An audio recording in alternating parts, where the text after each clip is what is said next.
এতদিন আমার এলাকার লোক আমার জন্য অনেক অনেক কিছু করেছে। এবার আমার সময় এসেছে তাদের জন্য কিছু করার, তাদের ভালোবাসার ঋণ শোধ করার, তাদের কাছ থেকে দায় মুক্ত হওয়া। আমি এবার সমাজের জন্য, আমার জাতির পাপা জন্য, হ্যাঁ, অঙ্গীকার করেছি। এবার ইলেকশনে দাঁড়াচ্ছে, মনে হচ্ছে পাশও করে যাবে, তাই মানুষকে বারবার ভালোবাসার ঋণ শোধে গল্প শোনাচ্ছে। অসমাপ্ত কাজগুলো করবে। পাপা, আপনারা জানেন ব্যাংক থেকে কত টাকা ঋণ করেছে? প্লিজ জিজ্ঞেস করবেন না। আমার বাবার দুর্নীতি কথা ওটা নাই বললাম। পাপা যদি এবার ইলেকশনে যেতে পুরো দেশটাকে নিলামে তুলে দেবে। এসব কথা বলতে আমার নিজেরও খুব কষ্ট হচ্ছে, কারণ উনি আমার বাবা।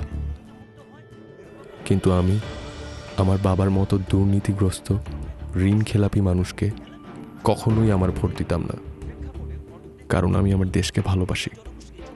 আর আমি জানি আপনারা ওই দেশকে ভালোবাসেন। তাই প্লিজ আমার বাবার মতো ঋণ খেলাপি ও দুর্নীতিবাজ মানুষকে কখনো ভোট দিবেন না। I am sorry. ঋণ নিয়ে যে দেয় না ফেরত আমার দেশের টাকা, ভোটটা দিলে সেই জনাকে দেশটা হবে ফাঁকা। আমার ভোট আমি দেব।